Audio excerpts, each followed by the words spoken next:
Doctor rice Mustafa அவர்கள் எழுதிய எனது டயரியின் மறுபக்கம் நூலிலிருந்து நெஞ்சறைக்குள் ஓர் அற்புதம்.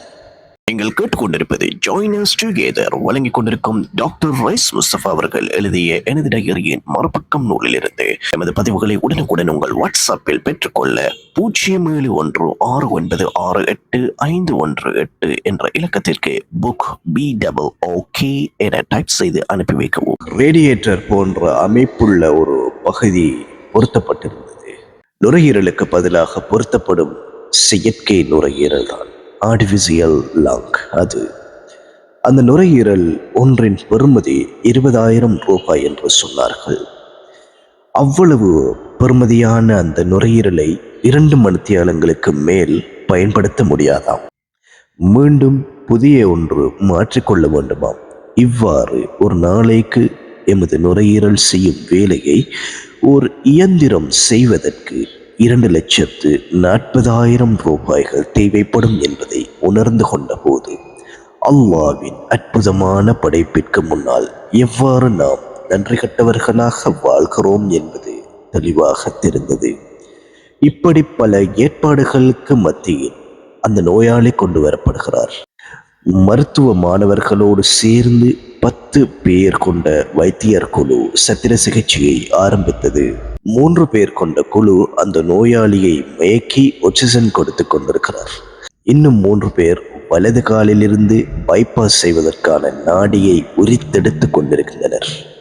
மற்றைய 4 பேரும் நெஞ்சறையை பிளந்து இதயத்தில் நெருங்கிக் கொண்டிருந்தனர். விலா எலும்புகள் பிளக்கப்பட்டு நெஞ்சறை விரிக்கப்பட்டது. நெஞ்சறைக்குள் இருக்கும் உறுப்புகளின் காவல் அரண்கள் திறக்கப்படுகின்றன.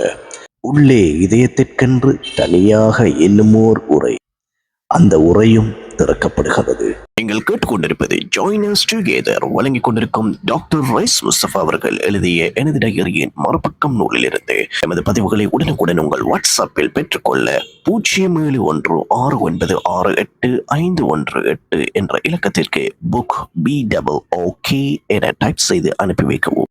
அதற்குள் அற்புதமான அந்த இதயம் எந்த சலனமும் இல்லாமல் துடித்துக் கொண்டிருந்தது.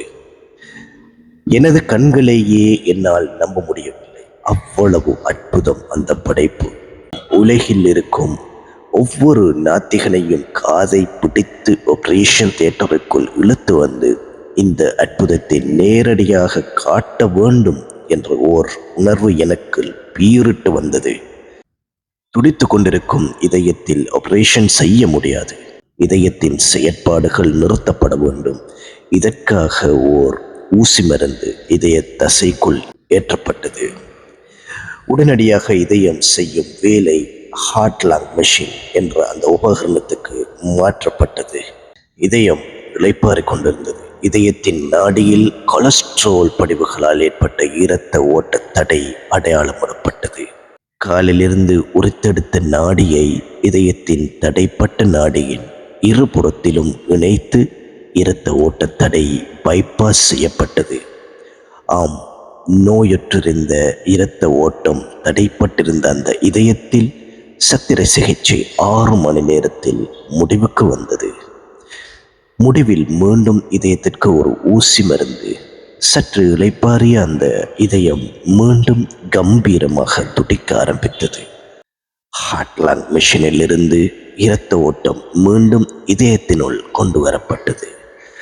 உடைக்கப்பட்ட இதயத்தின் உறை மீண்டும் பொருத்தப்பட்டு காவல் அரண் நெஞ்சறை எலும்புகள் மீண்டும் பொருத்தப்பட்டதும் அந்த மனிதனின் நினைவு மீண்டும் பெறப்பட்டது. எவ்வளவு அற்புதம்! காயங்களை சுமந்து கொண்டு அந்த இதயம் மீண்டும் கம்பீரமாக துடித்துக் கொண்டிருந்தது. அதற்கு அல்லாஹ் அவ்வாறு தான் கட்டளையிட்டிருக்கிறான். அது செயற்படுகிறது. ஆனால் நாங்களோ அல்லாஹ்வுக்கு நன்றியுடையவர்களாக அவன் கட்டளைப்படி செயற்படுகிறோமா? அவனே உங்களுக்கு கேள்வி புலன்களையும் பார்வையையும் உள்ளங்களையும் அமைத்தான். எனினும் நீங்கள் சிறிதளவே நன்றி செலுத்துகிறீர்கள். சூரத்து சஜ்தா 32வது வசனம்.